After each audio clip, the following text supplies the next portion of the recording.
Let's go, Jim. Let's get this thing going. Call to order a regular meeting, Goodyear City Council, Tuesday, October 9, 2007. I'd like to start with Pledge of Allegiance and invocation, please.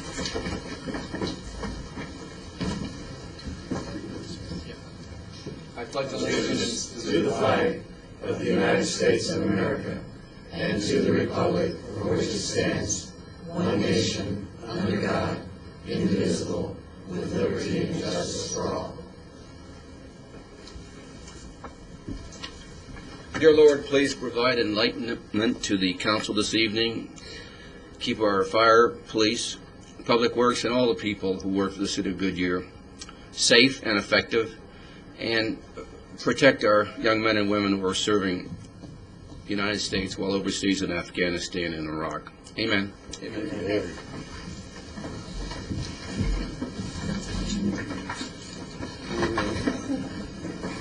Joanne's receiving an award. Yeah, that's it. Joanne is receiving an award. Councilmember Osborne is another very important event this evening. She had to attend. Could I have a motion to excuse her? So moved. Second. Motion and a second. All those in favor signify by stating aye, please. Aye. Aye. Opposed? The ayes have it. You might mention she's receiving the I think it's the Family of the Year award. Family of the Year. Yeah, so she's been very actively involved over there With the family? with the family. Right, the entire family. Okay, and add that to the minutes if you would. Okay, we have no expenditures to ratify or approve, no communications. Opportunity now for anyone from the public to comment to the council on any subject which is not on this evening's agenda. Do we have any comments on non-agenda items? Okay, seeing none, we'll move to consent agenda, and I'll ask the clerk if she would read them by title only, please. Item A, council will consider approving draft minutes of a work session held on September 17, 2007, draft minutes of a regular council meeting held on September 24, 2007, draft minutes of a special meeting held on September 24, 2007, draft minutes of a special meeting held on September 27, 2007. Item B, council will consider approving the condominium plat for Canyon Trails Professional Center condominiums encompassing 6 acres for 45 office condominium units generally located 1/4 mile north of the northwest corner of the Van Buren Street and Estrella Parkway within the Canyon Trails planned area development subject to stipulations. Item C has been moved to a future date. Item D, council will consider accepting the map of dedication for the realignment of Bullard Avenue and Lower Buckeye Parkway. Item E, council will consider adopting Resolution 07-1185, declaring the right-of-way for a portion of Lower Buckeye Parkway between Yuma Road and Bullard Avenue to be unnecessary for public purposes and vacating and abandoning such public right-of-way. F, council will consider adopting Resolution 07-1186, approving Amendment Number 2 to the amended and restated Gila River Indian Community Water Rights Settlement Agreement and exhibits thereto, and authorizing the mayor, vice mayor, city manager, city attorney to execute Amendment Number 2 and to take all actions necessary to implement the agreement. G, council will consider accepting the right-of-way dedication for a portion of Southwood Boulevard, approximately 1/4 mile north of Lower Buckeye Park Road, east of Estrella Parkway. H, council will consider authorizing the city clerk to change the date of the regular scheduled December 24, 2007 council meeting to a special meeting on December 3, 2007, per ordinance number 2003-860. Item I, council will consider approving the final plat for the Goodyear Crossing Industrial Park, subdividing approximately 293 acres into 5 industrial lots located on the east side of Cotton Lane, north of MC 85 and the Union Pacific Railroad, subject to stipulations. J, council will consider adopting Resolution 07-1184, authorizing the issuance and sale of the City of Goodyear, Arizona, McDowell Road Commercial Corridor Improvement District improvement bonds, delegating the authority to approve certain matters back to the bonds, making certain tax covenants, authorizing the appointment of a registrar, transfer agent, and paying agent, approving the form of certain documents, and authorizing completion, execution, and delivery thereof, delegating the authority to approve and deem final a form of official statement, and ratifying all actions taken or to be taken to further this resolution.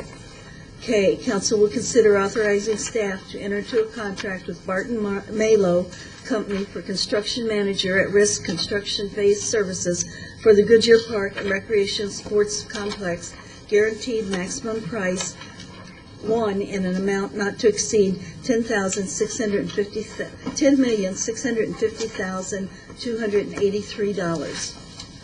Item L, council will consider approving fire local board members Dick Sousa, Jeannie Ruddy, and Lynn Mulhall pursuant to Arizona Revised Statutes 38847 for the Public Safety Personnel Retirement System for terms indicated or until a successor is named.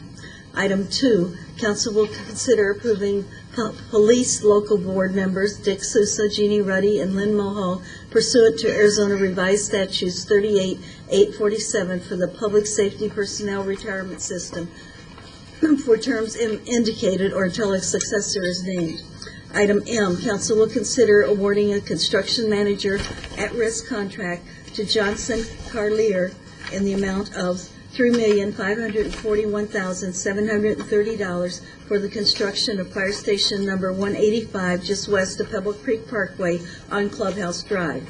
N, council will consider awarding a contract in the amount of $1,097,188 to B&F Contracting, Inc. to replace approximately 7,400 linear feet of water distribution line and appenditures within the historic Goodyear Litchfield Subdivision 1, and authorize the city manager to execute all documents. Okay, thank you. Would anyone in the public wish to remove an item from the consent agenda? Would anyone on council wish to remove an item from the consent agenda? Councilmember Cavalier? Yes, correction on consent agenda 7A.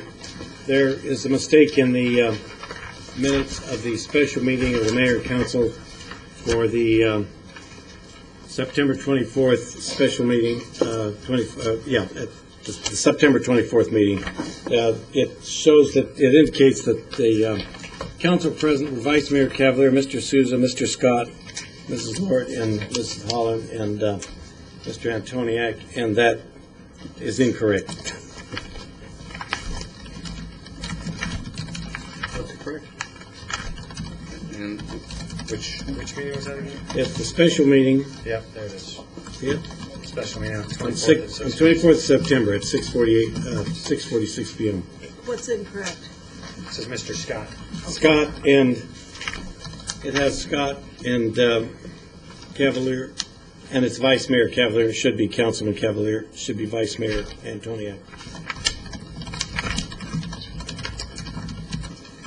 Those corrections will be made. And sir. we should add Councilwoman Holland. I'm sorry, Osborne. You gals.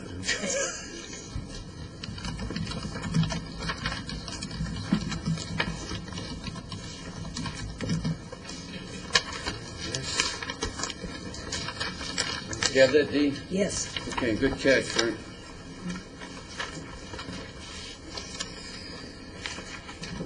Any other item to be removed from the agenda? Okay. Could I have a motion then to approve the consent agenda items A and B and D through N? Second. I have a motion from Councilmember Lord and a second from Vice Mayor Antoniak. Could I have a roll call vote, please? Vice Mayor Antoniak, Aye. Councilmember Sousa, Aye. Councilmember Cavalier, Aye. Councilmember Osborne, absent. Councilmember Holland, Aye. Councilmember Lord, Aye. Mayor Kavanaugh. Aye. Passed 6-0. Okay, thank you. We'll now move to the first item on our business agenda, and that's to consider appointing members to serve on the Arts and Culture Commission and Lily Shuett will present.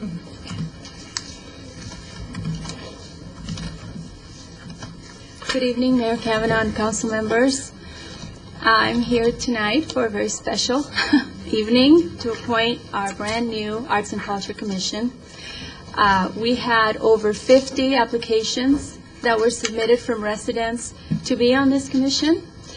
We had a subcommittee made up of 3 council members, Vice Mayor Rob Antoniak, Council Member Frank Cavalier, and Council Member Georgia Lord, Councilperson, Councilwoman. And I'm happy to be here tonight with a recommendation for 9 appointees. There are 7 full members, 1 ex officio representing the West Valley Arts Council, and 1 alternate. Would you like me to read the names? Yes, or- if you Please. Okay. We have terms are expiring on December 31st, 2009, Julie L. Barker, Bruce Burnell, and Alexander Coley. Terms expiring on December 31st, 2010, Brenda Bernardi. She also will be the chairperson for term expiring on 12/31/08. Norma Cunningham, Bonnie Mostert, April M. Wesley, Leslie Williams Nichols as alternate, and Bernadette Mills as ex officio member. Could you have them all stand? It would be nice to recognize you. They're all going to come up. Oh, they are going Yeah, to come up? yeah. I'm sorry. That's Sorry. good, yeah. We will get to I recognize jumped them. it. That's okay. Okay, thank you. Do we have any comments from the public? Okay. Could I have a motion, please, to approve the recommendation? So moved. Second.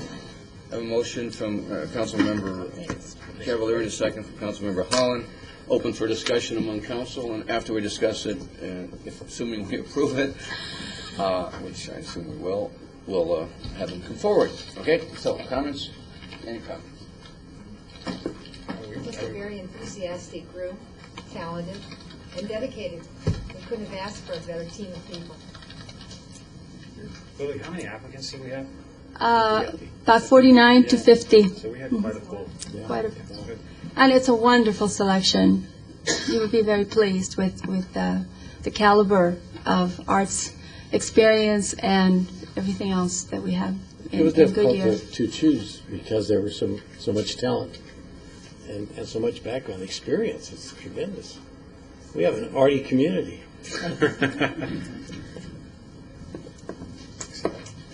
Okay, yeah, we want to thank all the members who are going to serve. Actually, we've been wanting to do this for years now. Yes. And so the expectations are quite high, and they should be, and there's no doubt that they'll be fulfilled. So we thank each one of you for offering your time and your expertise to your fellow citizens, and that's exactly what you're doing. Particularly important now as we move on the city center and other activities, many other activities. Yes.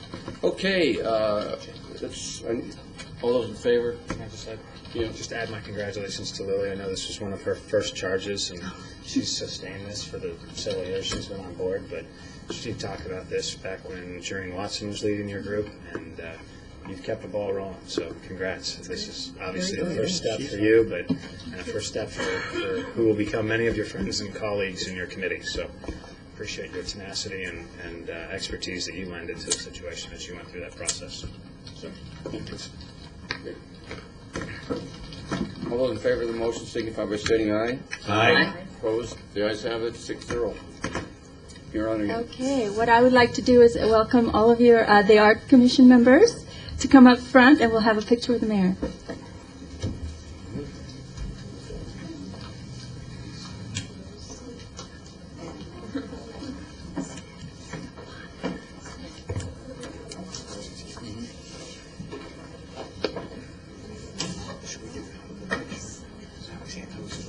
I know. They just take us out.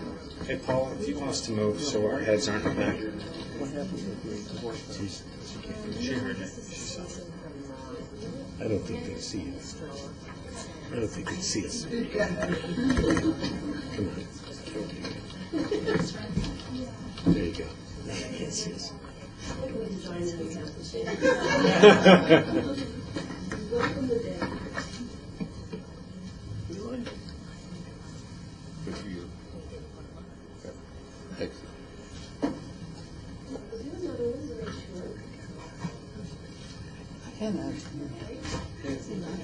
Would you all mark for the council know that I'm shaking hands because I'm going to Bonnie? Yes. Thank you, Norma. Glad to have you. Welcome, Lord.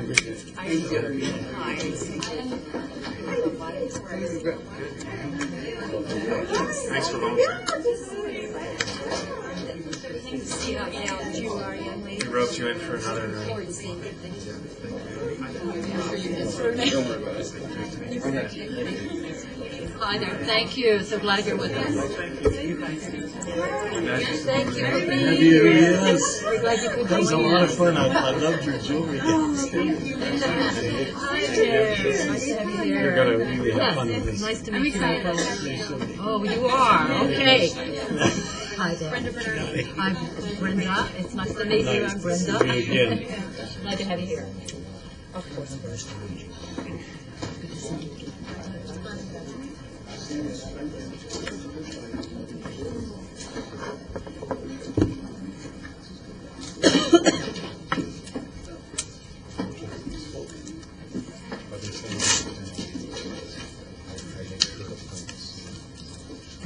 Okay, well, thank you very much.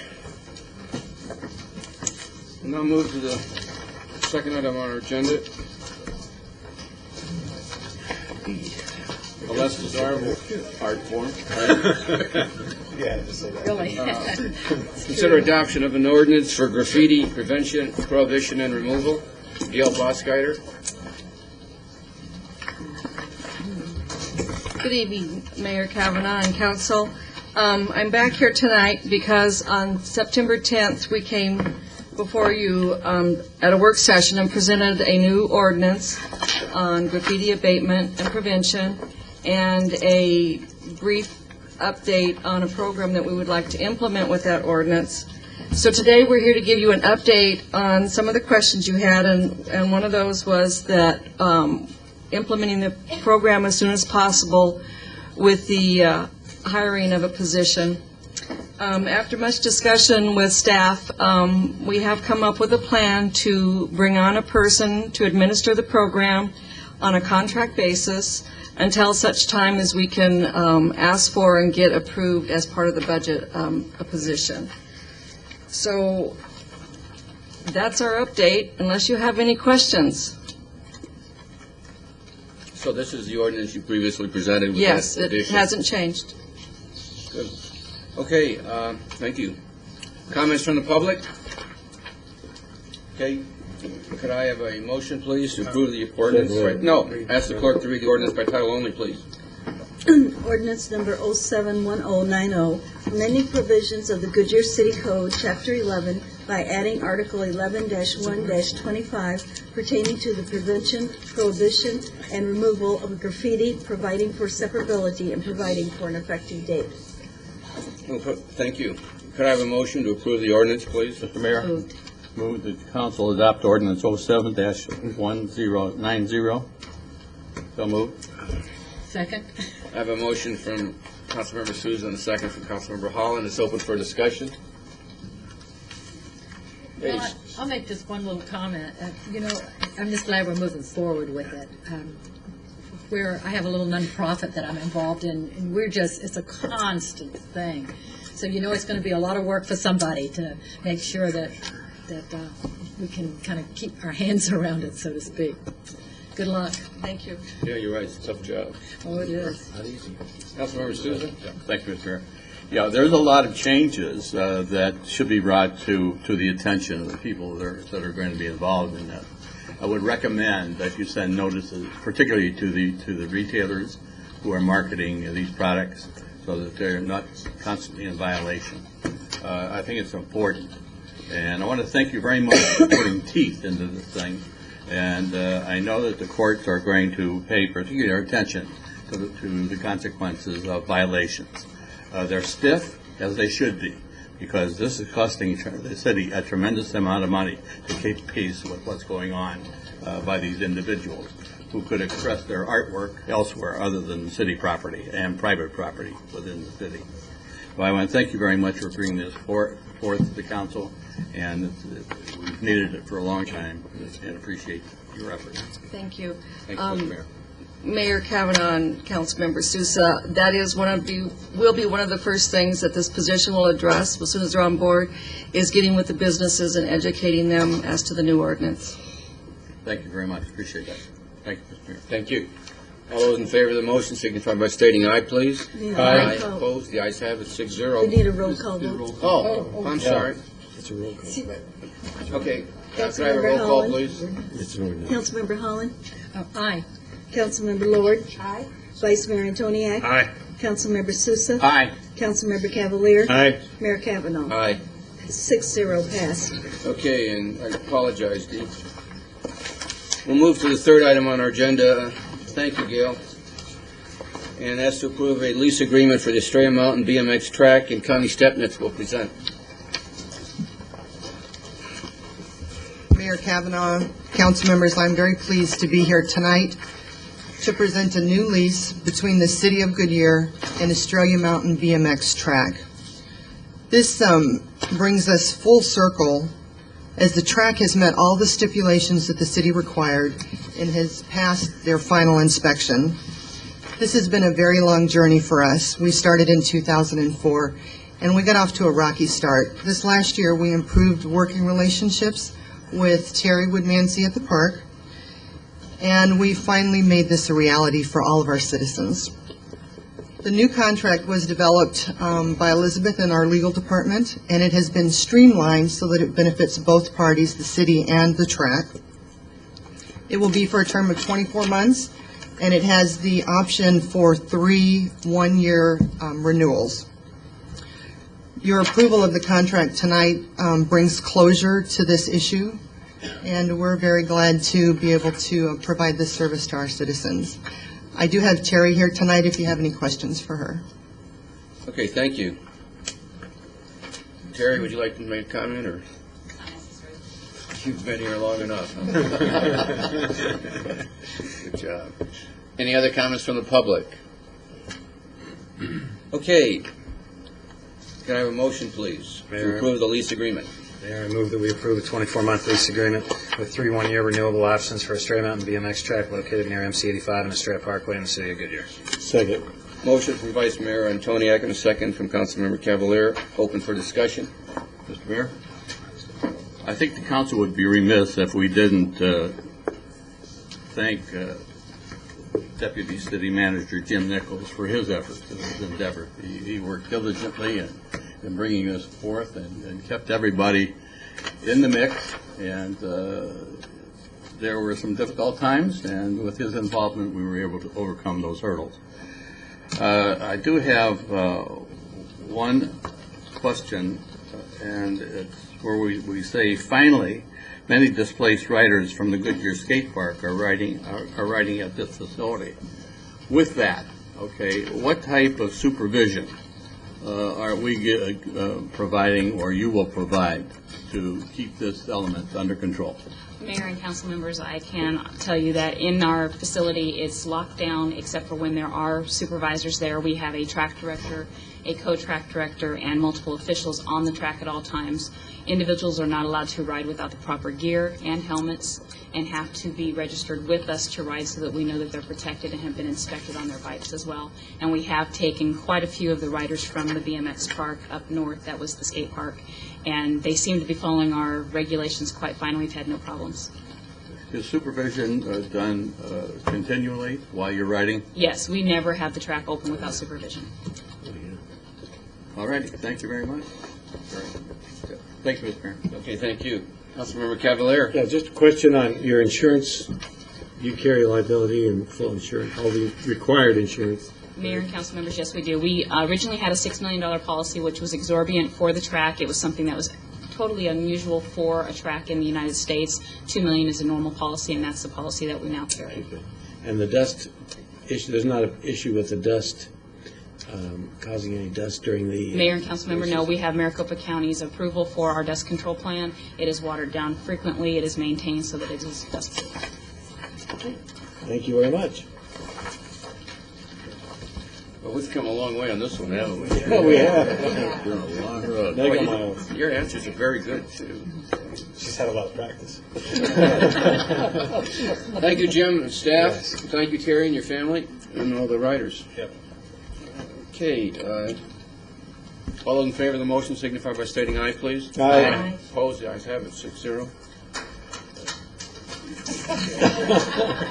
Oh, shut up. Tenacity. We know you've been here, Gary. I'll tell you.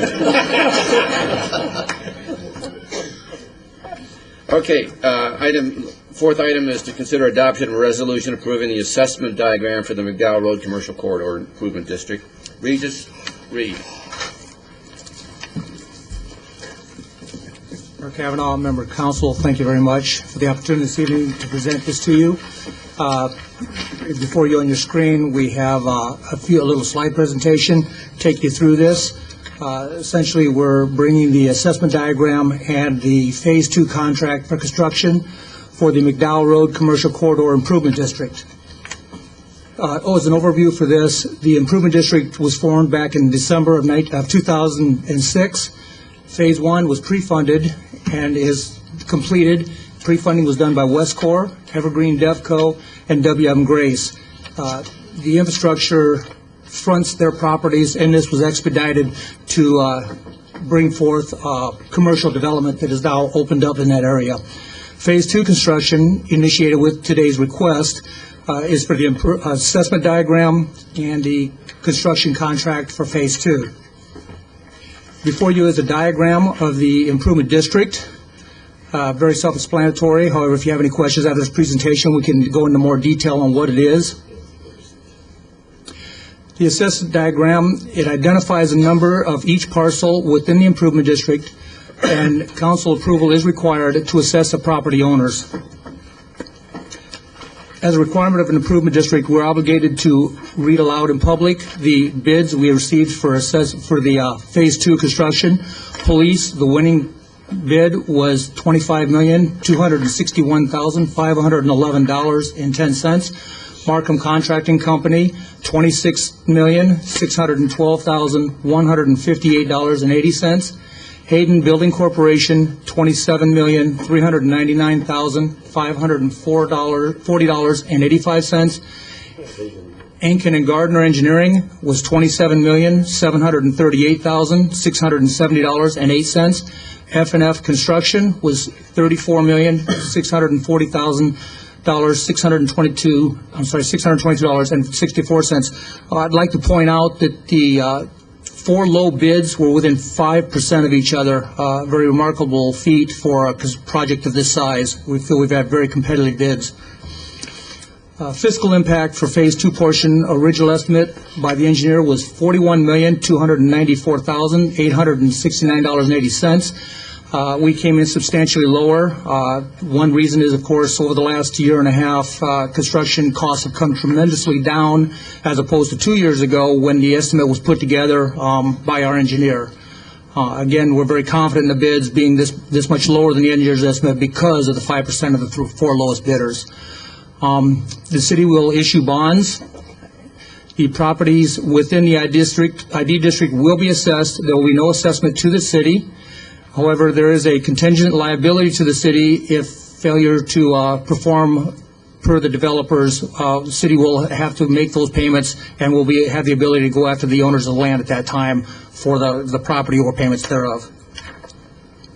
Community benefits, the construction is required to support 3 million square feet of retail development.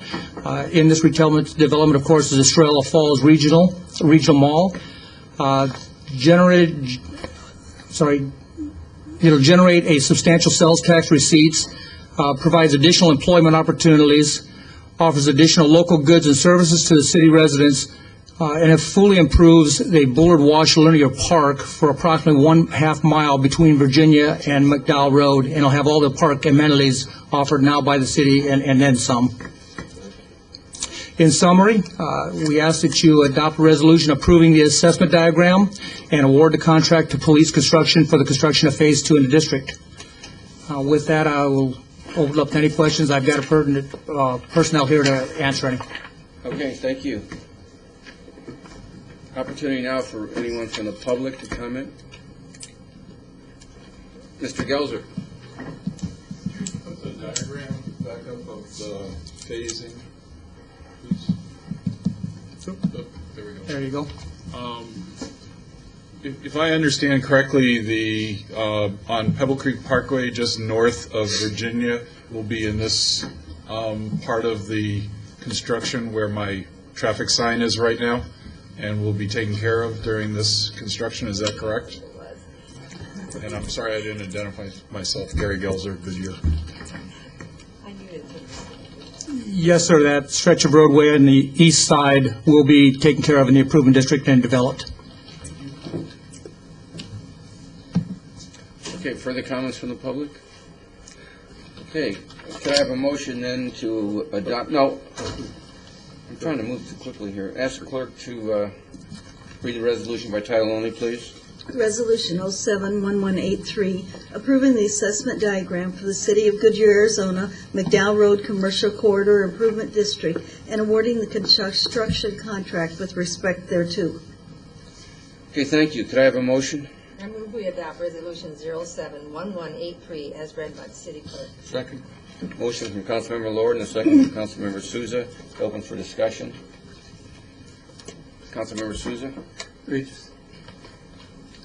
In the discussion area, the second paragraph, also in December 2006, the construction contract for Phase 1 of the ID was approved by council and awarded. This phase of the project will be complete in September 2007. Was this completed? Yes, Councilmember Sousa, that is completed, and they're out there now dealing with a few striping issues we had. Our traffic division has done several in-depth reviews of the plans, and it identified we needed to probably do some lane reduction back west of Pebble Creek Parkway as to not run into the same problem we have going north on Pebble Creek Parkway at this time from McDowell. Too short a time to drop too many lanes. It's held us up a little bit now, but ultimately all the construction is complete, and we anticipate the striping being complete tomorrow, and hopefully all barricades are off and it's wide open. Well, can we eliminate that one sentence then from your discussion? What? Delete it. To clarify it, rather than saying we'll be complete. I see what you're saying. Yes, yeah, absolutely, Councilman. Yeah. Sousa. Thank you. Thank you, Mr. Vice Mayor, do you want a question? Well, I was just curious, given the $41 million estimate and the $25 million bid, what impact did this have on our end in terms of, obviously $16 million, but did this affect the development agreement?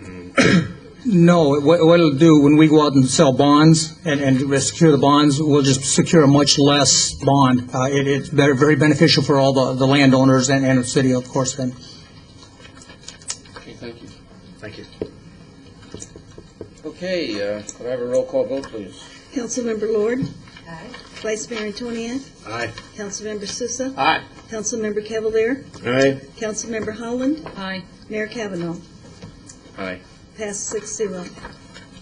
Okay, we'll now move to item E, and that's to consider adoption of an ordinance rezoning property located between Van Buren and I-10 and Litchfield Road and Bullard. Correlation with the plan for the Cancer Treatment Center of America. Karen Craver.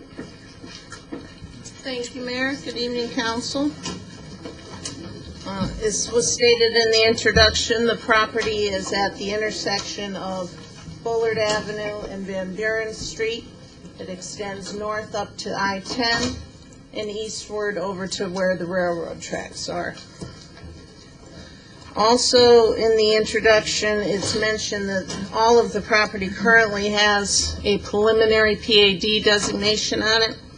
That designation was granted by the City Council in 1987. And of course, to date, nothing has happened on the property, but that's all about to change.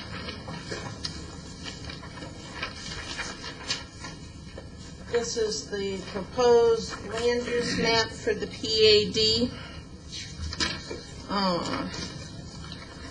Approximately 187 acres located at Bullard and Van Buren.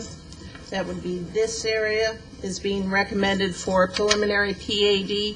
The change being that the original preliminary PAD was for industrial development, and this would be a mix of commercial and industrial and service uses. The 25 acres, right here where the hospital is going to go, at the Cancer Treatment Centers of America Hospital, will be at the intersection of the extension of Fillmore and the extension of 143rd. 143rd will be constructed northward from Van Buren. Staff is recommending that 25 acres receive a final PAD designation simply because we have the details submitted by the Cancer Treatment Center to do so. The remainder of the property hasn't developed their plans to that level yet, so we're recommending simply a preliminary designation. The remaining property other than the hospital will be designated with business park uses, regional retail uses, and neighborhood commercial retail uses. Also, as you can see on the land use plan, they are showing the potential location for 3 freeway pylon signs. They are not part of the application tonight, and they will need to come back before you and the Planning and Zoning Commission for review and approval at a future date. And they will come back as part of a comprehensive sign plan. Also, the PAD designates the Cancer Treatment Center and the remainder of the PAD as the Central Business District. This is within the city's redevelopment plan area. It encompasses much of what we call the employment corridor. And of course, as you know, the city has done a lot of work to encourage redevelopment in this area through the expansion of Van Buren that's going on right now.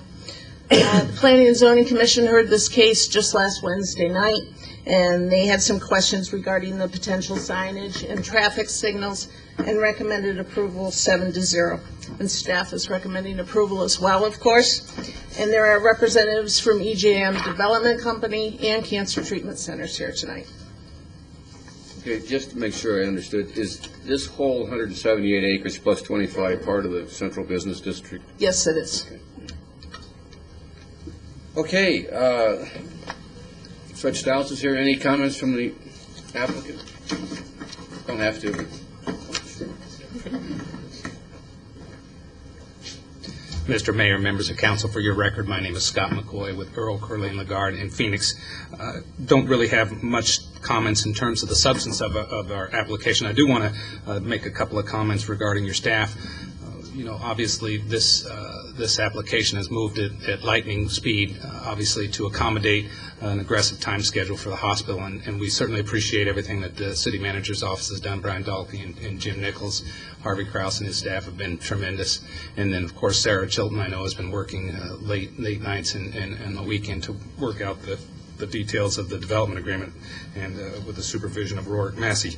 So we appreciate everything that the staff has done. Everything that's going on here in the city of Goodyear is just truly amazing. The projects that we heard about tonight and the things that you've more recently adopted is truly the headwaters of what we anticipate to be a mighty river of employment and commerce and economic activity for the citizens in the city of Goodyear. So with that being said, there is a representative from CTCA, David Villette, is here, and I know that he would like to just make a couple of comments. So I'd be happy to answer any questions that you have. Otherwise, I'll turn it over to David. And you represent EJM? We represent the property owner, that's correct, Mayor. Yes, thank you.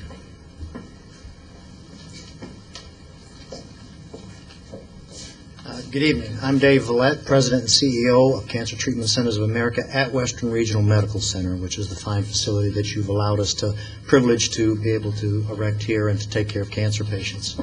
We're extremely excited about being here, and we certainly echo the staff and the city's excitement to have us here and all of the hard work and due diligence to get us here. We're really thrilled. We bring a lot to the table, we think, but more importantly, we do a lot to try to prevent cancer. It's one of those challenges that will go on forever, but I will tell you, based on our chairman, Mr. Richard Stevenson, that we will change the face of cancer each and every day. We have a unique opportunity to do it here. We are going to be innovative and creative, creating new models of way to take care of patients, both with traditional medicine as well as complementary medicine. Different models in that it will be an all-digital facility, one of the few of their kind in the country that will treat just cancer patients. We've received as many as 200 letters from patients that we currently take care of in the West, of which 50 from Arizona and from Phoenix area, congratulating us on coming to the West. There seems to be kind of a magic divide that the Rockies, nobody wants to cross over, so we're coming to them since they don't want to come to us. And we're excited about it. So we're real excited about the opportunity to be here. We're excited about what we can bring to the community, but more importantly, what the community brings to us with competent people, professionals, with the opportunity for our patients to have lots to do when they're here, because as you are well aware, cancer is a kind of a long-term treatment process. Patients will come for 6 to 8 weeks at a time for treatment 3 to 4 times a week. During that time, we have wonderful places in this community to stay, to visit, to eat, to take advantage of the activities that are available to them. So with that, I just want to say for Cancer Treatment Centers of America and for Richard Stevenson, our chairman, thank you very much for the privilege of being here, and we're excited about the opportunity. Thank you. Thank you. It's a privilege to have you here. Comments from the public? Okay, seeing none, could I ask the clerk to read the ordinance by title only, please?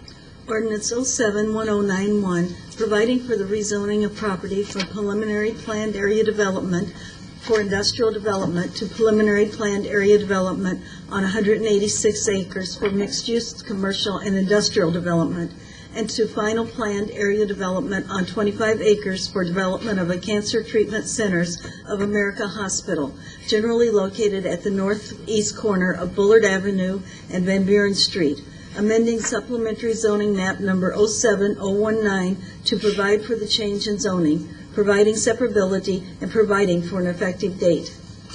Okay, thank you. Could I have a motion, please? Mr. Mayor, I move the City Council adopt ordinance number 07-1091 as read by the City Clerk. So moved. Second.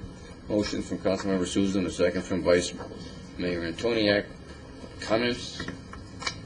Questions? We've got the development We got development agreements coming up. This is zoning. Okay, seeing none, could I have a roll call vote, please? Vice Mayor Antoniak? Aye. Councilmember Sousa? Aye. Councilmember Cavalier? Aye. Councilmember Holland? Aye. Councilmember Lord? Aye. Mayor Kavanaugh? Aye. Passed 6-0. Okay, that was for the rezoning. Now we're going to move to 2 items. We're going to, I believe they'll be handled together, and then we'll vote on them separately. But Sarah Chilton and Harry Paxton will present a resolution for the development agreement with the Cancer Treatment Centers. And then at the same time, I understand, we're going to have another resolution approving and authorizing the city manager to execute the Airport Gateway and Goodyear Development Agreement. And both of these are related in some respect to CTCA, correct? Yes. Okay. Mr. Mayor, members of the council, it's a privilege to be before you tonight and to bring to you these 2 development agreements that represent a considerable amount of work for the city staff. And in fact, you know, of course, a lasting impression was made to Cancer Treatment Centers of America some time ago, in which they've come to this community and announced that they're coming to this community. I will give a few brief comments about the benefits to the community. We've also asked Sarah Murley from Applied Economics to give her results of an economic impact study which shows some substantial benefits. Also, Sarah Chilton is here to discuss and to summarize the development agreements. The benefits to the community are numerous and they're substantial. Initially, we're talking about 134 jobs as they open their doors, and then by year 5, 400 jobs. The average salary will be over $50,000 a year, resulting in $20 million in payroll to the city at the 5th year when there are 400 employees. They'll attract patients from, of course, across the western U.S., and approximately 70% of those patients will be non-local, and probably the majority of those will be out of state if you look at their history and their operating performance in other communities. The demand, that will create a demand for approximately 22,000 or more hotel room nights per year in our community when they're at build-out in that capacity. Also, it's going to be a great catalyst for future development around the surrounding business park development. CTCA also has a strong commitment to community outreach. I was fortunate to be able to speak with Mark Swaker, who's the president of the Greater Philadelphia Chamber of Commerce and also the former governor, who had a great comment to say about CTCA, who said that he would give them an A+ on community outreach. They are involved in several different scholarship programs and intern programs with universities, which align very well with what we're going to be doing with our universities and initiatives that Goodyear has undertaken. Also, I had the privilege to speak with the mayor of Zion, Illinois, who has had an extensive relationship, of course, with Cancer Treatment Centers of America in his community of almost nearly 20 years. He had one of the most outstanding statements today about a company that I've heard, in that he said he never in all the time that he has talked with patients, and many times he's talked with patients without identifying his position in the community. He said never at one time has he heard a negative comment from a patient or a family member. That is really something to say and something that we'll all be proud of. I had mentioned that the city has entered into a contract to understand the economic benefits, not only of CTCA, but also the impact that it will have on the surrounding development. And those benefits are substantial. Given the amount that's invested by the company and also the high-quality jobs that they'll bring, that without the tax benefits, we have to understand that it's a very competitive world, and they would not necessarily be in this community without those tax benefits. Currently, we also need to understand, as we think about this impact study that's coming before you tonight, that there's less than $1,000 a year that's collected on the property now in terms of real property taxes. The real property tax benefits that the government property lease excise tax program provides, or more commonly referred to as the GIPLET program, really are those real property tax benefits. It's the land and the building that it will provide benefits for. But they're also going to be required to pay for the personal property taxes, which you'll see that benefit tonight, as they have to pay for personal property taxes, which really relates to the equipment. And, of course, the lease excise tax that they'll be required to pay, which is the GIPLET program. As a catalyst for development, the surrounding 187 acres will develop faster. And starting off with a very high-quality development, of which it could have started off in a different manner, which will have, we think, a tremendous impact on the community. And we want you to also understand that the employment estimates that we've used in this impact analysis are conservative. CTCA's Eastern Regional Medical Center in the Philadelphia area, in 18 months, they achieved over 400 employees in that facility. And of course, we're assuming in our impact analysis that they're going to be there in 5 years. So we think our estimates are conservative, and they also show a very substantial impact to this community. So unless you have any questions for me right now, we'd like to bring up Sarah Murley, who will provide you with that impact analysis. Thank you. Thank you.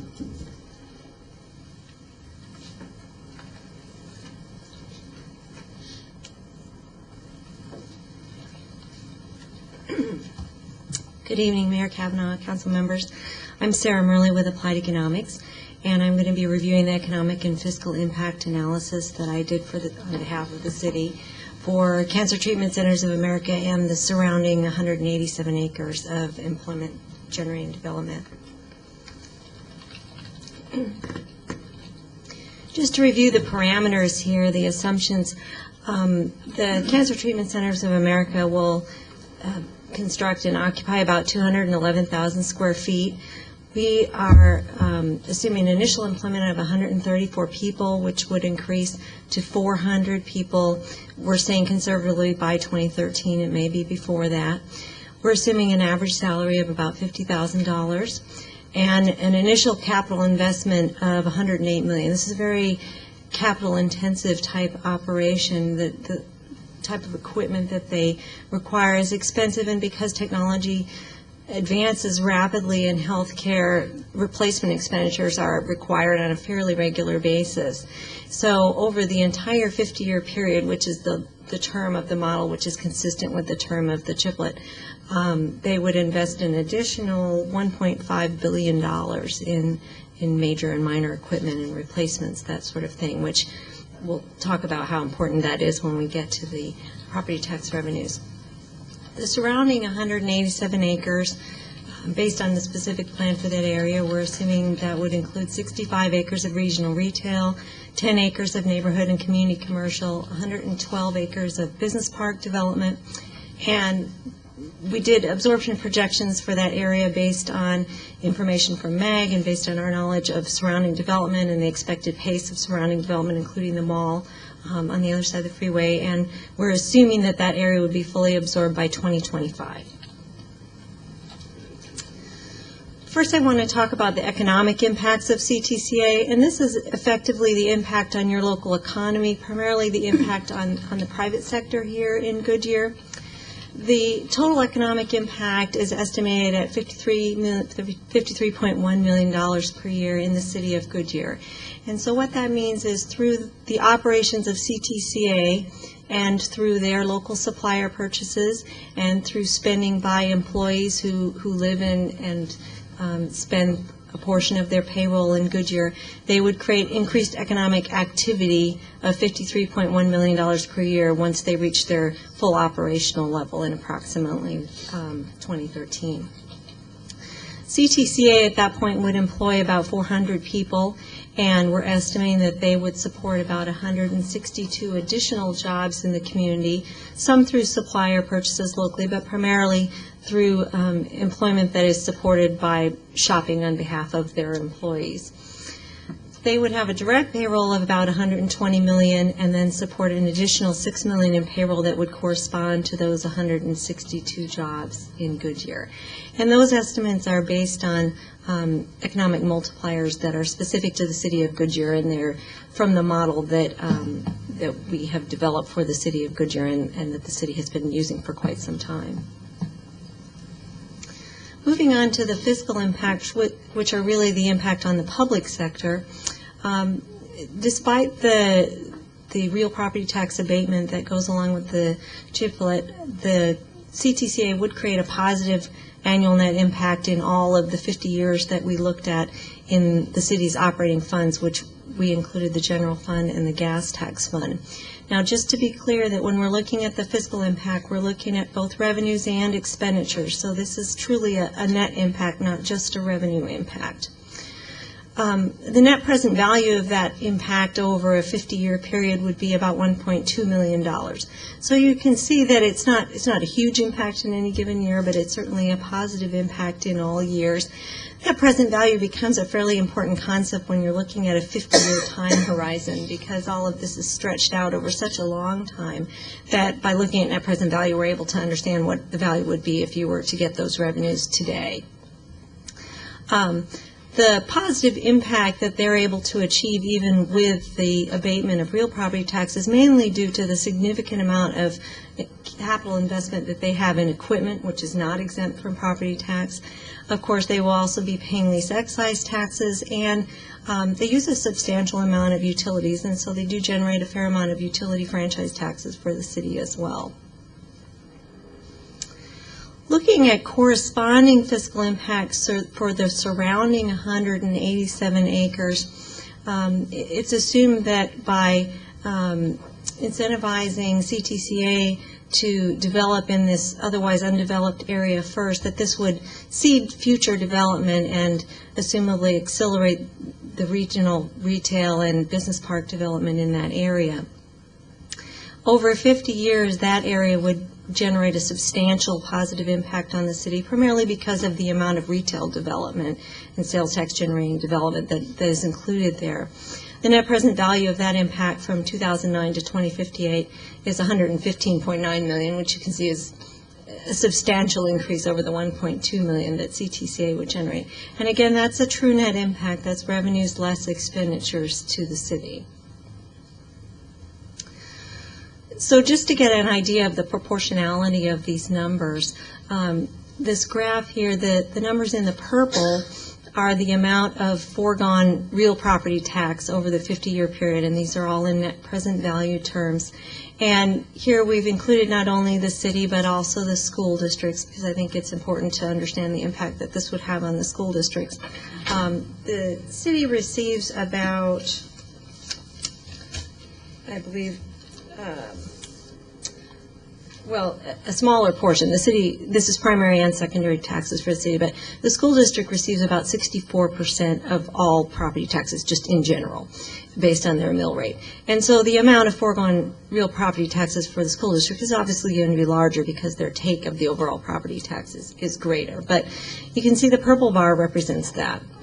The yellow bar represents the amount of personal property tax and lease excise tax that would be collected by the city and correspondingly by the school district. Now, the city would get about 27% of the lease excise tax, and each of the two school districts would get 36.5% of the lease excise tax. The maroon bar represents the property tax revenues from the surrounding development over that 50-year period, so that you can see that bar is substantially larger than the first two bars, which represent revenues foregone and revenues gained from CTCA. And assumably those revenues would be accelerated because of the presence of CTCA spurring additional development in that employment center. Okay, moving on to, instead of looking at net present value, I'm going to switch to looking at actual terms here. And so we're just adding the revenues in each year over the 50-year period. I'm not taking into account the time value of money here. So the actual foregone real property taxes, primary and secondary, for the city of Goodyear amount to about $11.8 million. And this is largely offset by the $9.1 million in personal property taxes and lease excise taxes that would be collected from CTCA. And of course, there are also other revenues, which is why the net impact is positive, like utility franchise taxes and various other smaller revenues that offset that foregone real property tax. And I think the really important thing to remember here is that it's certainly a possibility that CTCA would not choose to locate in this particular place were it not for the GIPLET. So while you are foregoing some property taxes, you may be getting some property taxes that you would not have otherwise gotten in that time period. The Agua Fria Elementary and Agua Fria Union High School districts would forego approximately $57.8 million in actual real property revenues over the next 50 years, and they would gain about $54.2 million in offsetting revenues from personal property taxes and lease excise taxes. Now, all of these numbers are relatively small when you look in comparison at the amount of real property taxes that would be gained from the surrounding development, which are estimated about $38 million over the 50-year period to the city of Goodyear and about $187 million to the two school districts that serve this area.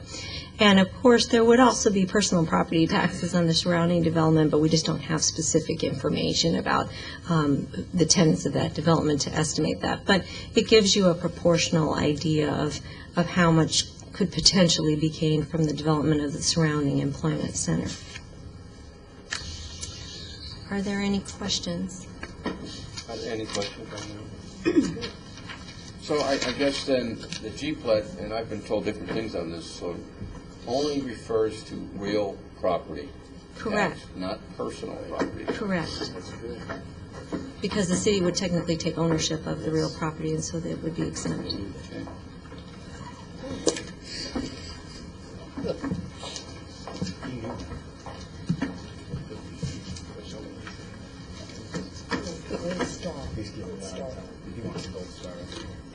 Mayor Kavanaugh, council members.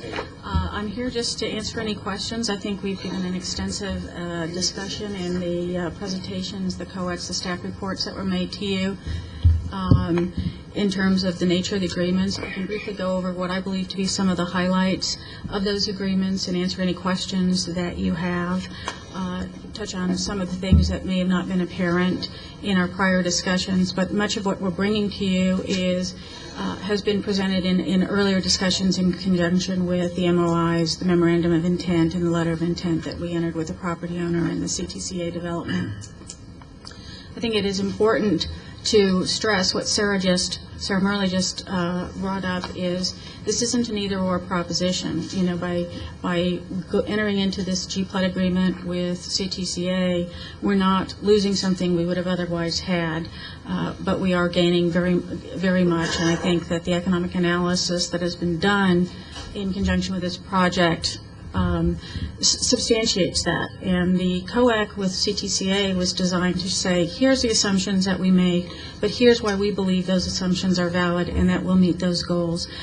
Because again, I know that you haven't taken this decision lightly in terms of entering into a GPLET because of the impact it has on on other taxing jurisdictions, and I know that that's been an important consideration to all of you. And having gone through this process, I think we have realistic assumptions, and based on CTCA's past history in the other areas in which they've located, they certainly have come to fruition. So I think that we've done our due diligence in kind of moving forward with this entire concept. In terms of the agreement with CTCA, it's a traditional development agreement, but also the GPLET lease. The agreement discusses, as they do all, who's responsible for doing what fees are waived, what we're paying for, what they're paying for. And again, I'll just touch on what I believe to be the major points. With CTCA, they're responsible for paying all of the permit fees, the development fees, impact fees, any other processing, review fees, including any expedited fees that we have. We've identified the infrastructure that's necessary for CTCA to move forward. We've worked with engineering staff, water resources, to become comfortable. From CTCA's perspective, they're looking for certainty in terms of if we do X, Y, and Z, we will get our certificate of occupancy. And by working with staff and getting all of their input, we've been able to do that. And the exact infrastructure is outlined in the summary that was attached to the staff report. As with any development agreement, there's requirements for dedications of right-of-way and easements needed for the public infrastructure. Now, we've talked about the city, because we're entering into the GPLET, we've provided the mechanism for that to occur, and essentially the city would take immediate ownership of the property, once they purchase the property, and then improvements as they're constructed, and execute the lease that was in the form that was attached as an exhibit. The term of the lease, I think, is no surprise. It's up to 50 years, 40 years with an optional extension of 10-year period.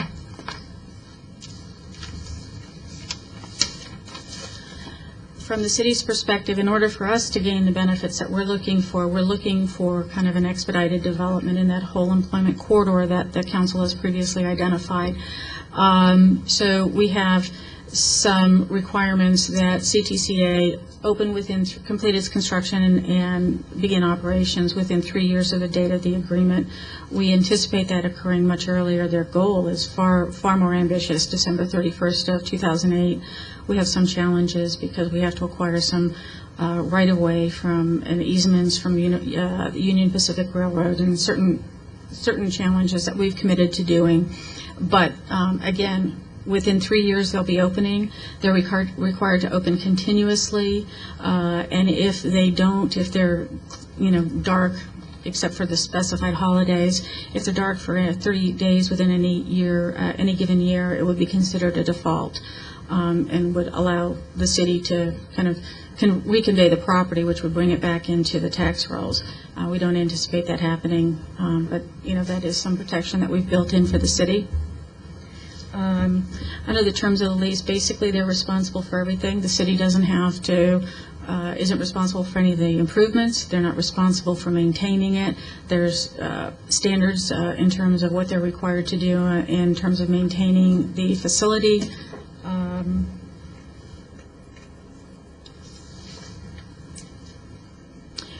The lease agreement also provides for what happens at the end of the lease, because at the end of the lease, 50 years, at the end of the lease, CTCA has the option of repurchasing this property for a nominal amount of money. It would be reconveyed. It's at their discretion. If they don't choose to purchase it, the city would end up with the property, and I'm not sure what contingencies. We're talking 50 years out, but we have built-in protections in terms of requiring any kind of toxic substance that are discovered or anything to be cleaned up before we would take ownership. There's protections for CTCA and the city in terms of, okay, if either one of us end up with the property, well, one of us will, but whoever ends up with the property is not going to end up with property that's subject to liens. We can't lien it. And again, if it's reconveyed or if we end up with it, it'll be lien-free at the end of the 50-year term.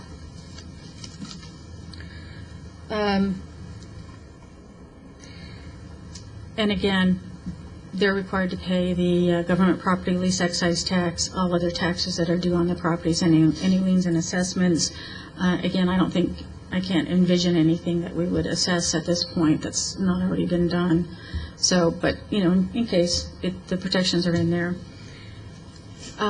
In terms of the development agreement, there was some concern about how we would treat new improvements that come onto the property. There is room for expansion when we looked at their site plan.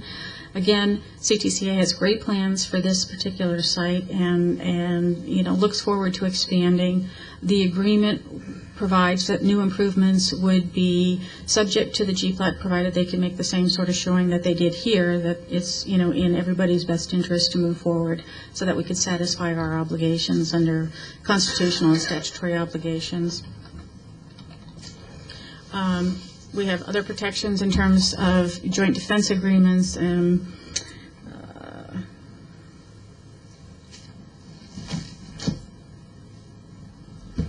what happens if they don't purchase the property, the agreement terminates.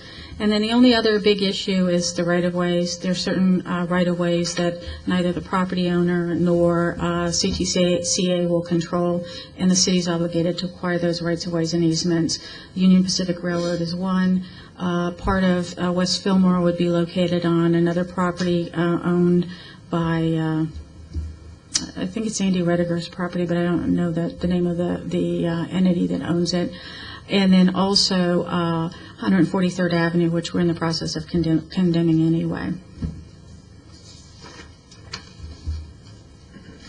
Those are the primary terms in terms of CTCA's development agreement. We also have a development agreement that's coming forward for the property owners, and that is kind of a two-pronged deal that we brought forward to the council before. It has to do with what's required for the CTCA project to move forward. Again, we previously committed to paying for certain infrastructure that had been outlined in the memorandum of intent that the council previously approved. The development agreement identifies that infrastructure and the reimbursement obligations that we have, and that's outlined in the staff report.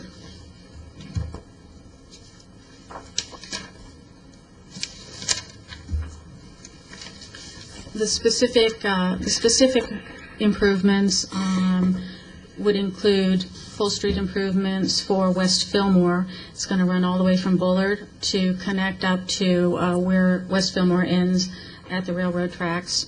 We're looking at full street improvements at 143rd Avenue from Van Buren up to basically the northern boundary of the CTCA site. We're looking at water lines and sewer lines. We'll have 12-inch water lines and sewer lines going up 143rd Avenue, and also a second water line going down West Fillmore as well. And we previously committed to paying for the relocation of RID's piping. They have some RID ditches, or I guess it's relocating the existing ditches. They run right through the middle of the CTCA site. So this was all covered in the MOI. Although not necessary for the CTCA site, the developer is going to be moving forward with doing the Bullard Street improvements, the half street improvements on the eastern side of Bullard Avenue, and we'll be reimbursing them for the one lane. That's just kind of typical of what our normal development standards are. And also they'll install the sewer line down Bullard, the regional sewer line. The reimbursement sources, again, the developer has, or the property owner has worked with us on this issue. The first source of reimbursement will be an offset. They have a assessment on this particular parcel from the Van Buren Street widening. So will offset that amount from what's owed. The balance will be paid from construction sales tax generated on this site, and for any sort of improvements that would be included in the calculations, well, that would be eligible for development fee impact credits. We could, from the development on that property, we would also do that. The construction sales tax would be eligible for development on the property owner's site, where the property that Karen showed you in the diagram, but also from property further south. Again, we're trying to encourage development in that whole economic corridor, and EJM controls another large parcel that we refer to as the Beck property. And so to the extent that we can foster, we can spin off some additional development down there and pay for the obligations for the CTCA site. That's how we'll do that. And then finally, at the developer's option, the Beck property has an assessment for Van Buren, so if they want to offset that at their option, they can do that. It's not an automatic because that assessment is on a different piece of property, so it would be totally optional for them. Again, they're supposed to, they're required to dedicate right-of-ways, and the agreement is primarily limited to what's needed for the CTCA site. So, if you have any questions? Yeah. We wouldn't dare. Okay. All right. I like that. It's very complicated. It is, very. Development agreement. Could you tell us just briefly the difference in F and G?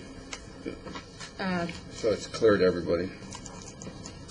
You're doing both F and G. I'm doing F and G. F Yeah. is the development agreement and G cut lease for CTCA. And G is the development agreement with the property owners, who is Cheyenne Bullard. Who else owns it? Oxnard Commerceplex. So, Okay, thank you. Appreciate those presentations. Further comments from the public? Okay, seeing none, we'll do F first, and ask the clerk to read the resolution by title only, please. Resolution 07-1187, approving and authorizing city manager to execute Goodyear Cancer Treatment Centers of America development agreement with Arizona Healthcare Properties, LLC, dated October 9, 2007, relating to development of a cancer treatment hospital and outpatient oncology clinic and providing incentives, approving and authorizing city manager to execute lease, agreeing to accept title to the property and improvements that are subject to CTCA development agreement. Pursuant to ARS 426210, hereby waive the taxes owed pursuant to ARS 426201, authorizing and directing city manager to take all actions and execute all documents necessary to carry out intent of resolution CTCA development agreement and lease, and providing for an effective date. Thank you. Could I have a motion? I move that we adopt Resolution 07-1187 as read by the clerk. Second. Motion from Councilmember Holland, a second from Vice Mayor Antoniak. Open for discussion.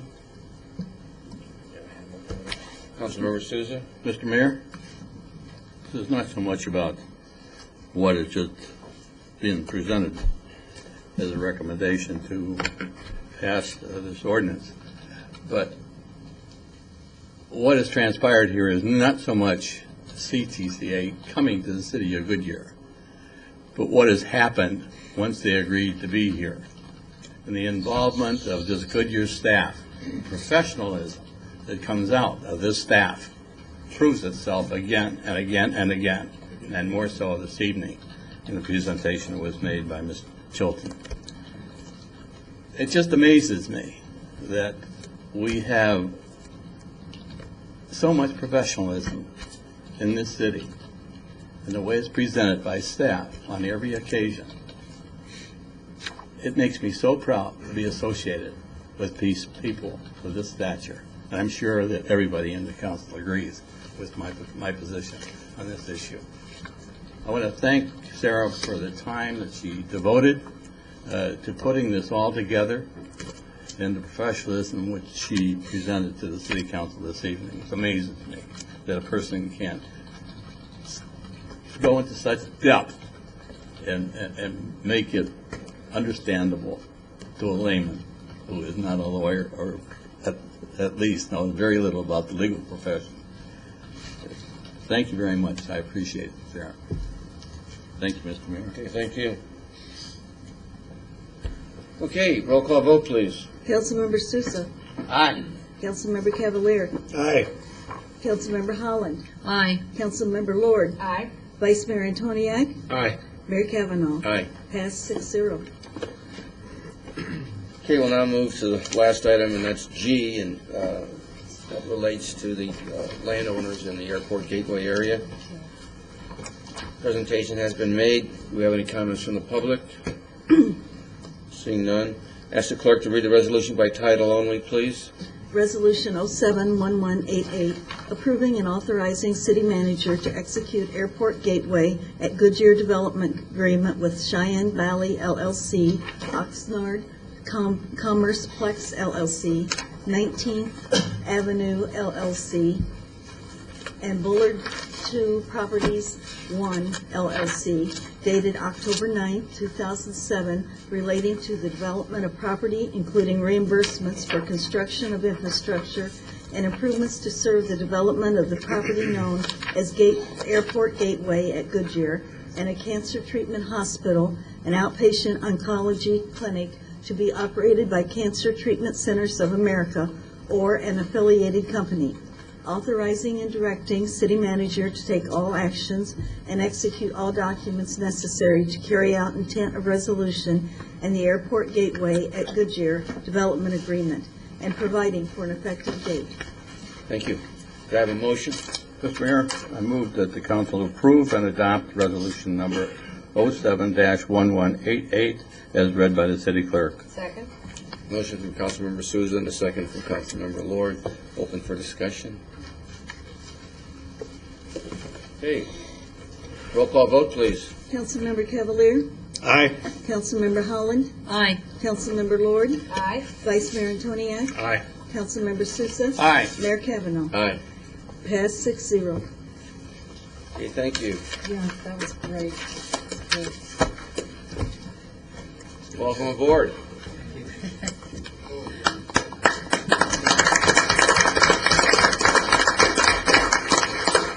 And thank you, DJM.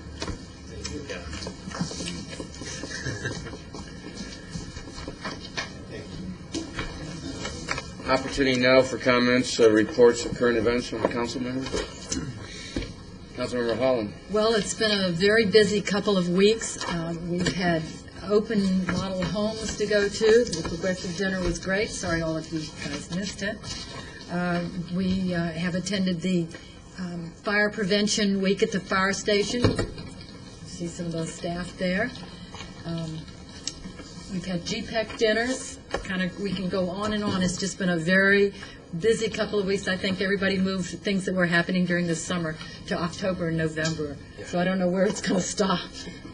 But anyway, really appreciate the staff support on everything that's been happening the last couple of weeks. Thank you.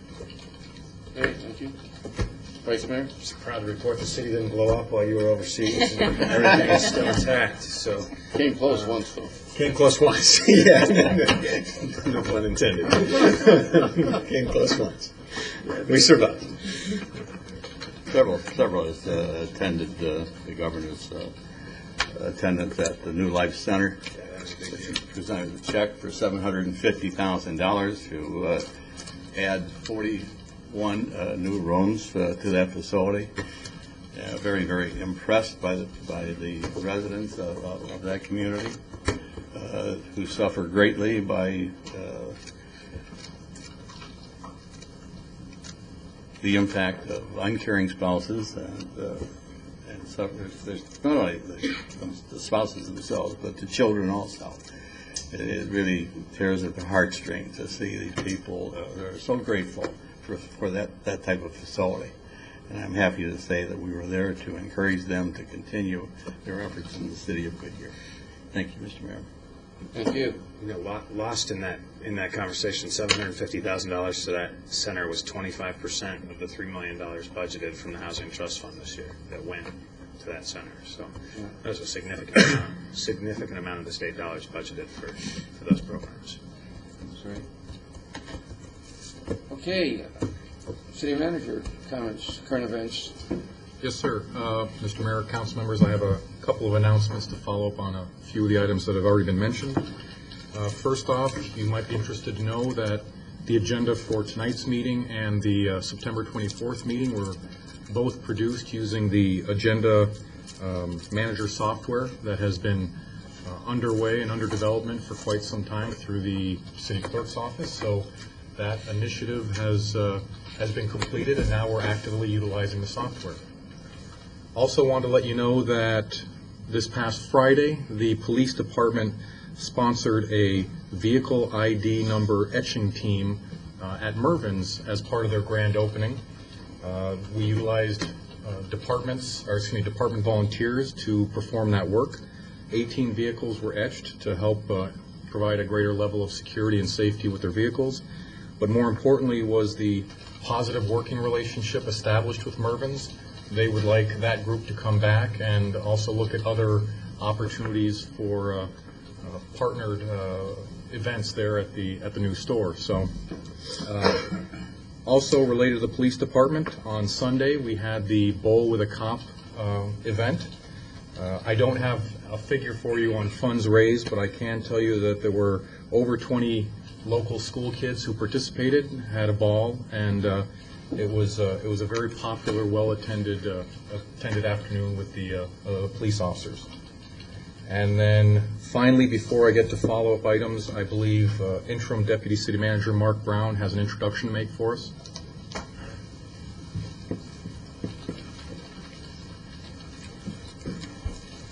Thank you, Mayor, members of the council. I'm very pleased and excited to introduce our new IT Director, Kathy Fernandez. Kathy, if you come on up, please. Just a brief introduction for Kathy. She's got over 13 years of municipal IT experience. She comes to us from the city of Scottsdale, where she was the Enterprise Network Manager. She holds a master's degree in information technology and network architecture and design, and she's a veteran of the U.S. Navy. Before I turn it over to Kathy, I'd like to just thank the mayor and the council for allowing us to proceed with this very important hire. She's already had immediate impact, and very excited to have her. And turn it over to you, Kathy. Thank you. Good evening.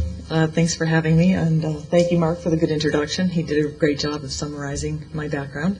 Hopefully you've all had the opportunity to read the letter that I sent, again, at the request of Mark, to kind of break the ice and let you folks know who I am, where I come from, what my experience is, and hopefully how I might impact and improve some of the services from the IT department across the organization and throughout the community. If you have any questions, you want to drop by and see me, have requests, I've already received one from Vice Mayor Antoniak. Implode the Lotus Notes system yesterday is what I was requesting. He's actually, he came into the NEO program to, make his suggestions, so. Obviously, it's important.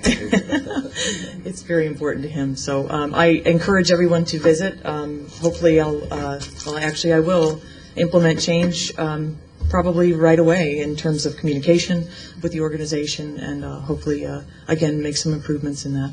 I think that's probably one of the areas that has been lacking, at least based on input that I've received so far. So I'm a good communicator, very outspoken, and I hopefully will, again, I'll be out and mixing with people across the organization in a number of ways. So I encourage people to visit, send email, however you want to prefer to communicate. I look forward to working with everyone. Do you have any questions? When we first met, you didn't tell me you were in the Navy. Well, you didn't ask. Anchors away. Good for you. Glad to have you. Thanks. Hey, thanks for coming on. Thank you.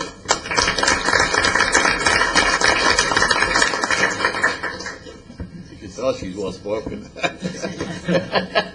In the Navy at some That's right. Mr. Mayor, council members, last thing I wanted to bring up, I believe I heard 2 follow-up items from the work session earlier. I wanted to clarify that. Talked to HDR about looking at alternatives with, as far as integration between the parks and the university setting. I heard nothing major, but at least see if there are any opportunities for some tweaking that we can present to the council. And then the second one was proceed expeditiously with alternatives for the SAT site so that we can ensure the city center area is dried out in time. And as you heard earlier, we are moving forward with that, but we will make sure to hasten our progress and keep you apprised of how we're going. Great. Okay, inquiries of staff by council. Vice Mayor. Kind of a report inquiry, but I sat in for you this morning at Mayor's Managers meeting in the West Valley, and then also at MAG Regional Council while you were done. But two important topics that I see emerging that I don't know if it's an inquiry to staff to ask you to report back to us in yellow paper, but the impacts of the paratransit discussion going on at a regional level in terms of dial-a-ride, and what impacts that may have on our constituents, and what action, if any, we need, or what support Frank may need at the regional council, at the regional level from us. And then second would be the time coalition and the whole conversation of transportation on a statewide basis. If staff wouldn't mind giving us all kind of I don't know if you have given us a brief report on that, but just even a yellow paper on the activities that are going on, because there's a large group of private sector folks going around and challenging elected officials on a regional basis about some of the assumptions we're making over the next several decades on a statewide basis. So maybe a request from staff. I don't know if that would be supported or not from the rest of the council to kind of report back on actions that we might or influence we might have over those processes. Councilman Cavalier. Yeah, the RPTA is looking into this regionalizing the ADA program, and it's become a problem because of the cost and the fact that it's a fix that maybe doesn't need to be done yet. We do need to regionalize eventually, but there's two sides of the story, and there's a very high cost to do it now. So we'll see how that turns out. We're playing that out.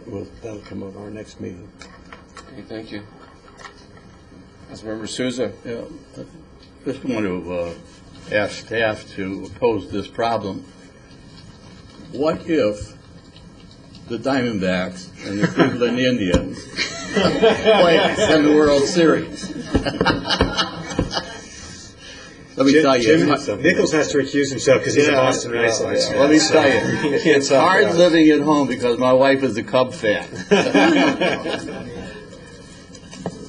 I think really it's a great thing for the city of Goodyear to have the Cleveland Indians in the position that they're in right now, especially since they're going to be coming to the city for their spring training center. And I would hope that we would wish them luck in their endeavor to take on the Boston Red Sox and go to the World Series and fight it out with the Diamondbacks. Best team win. Thank you, Mr. Mayor. Thank you. Meeting is adjourned.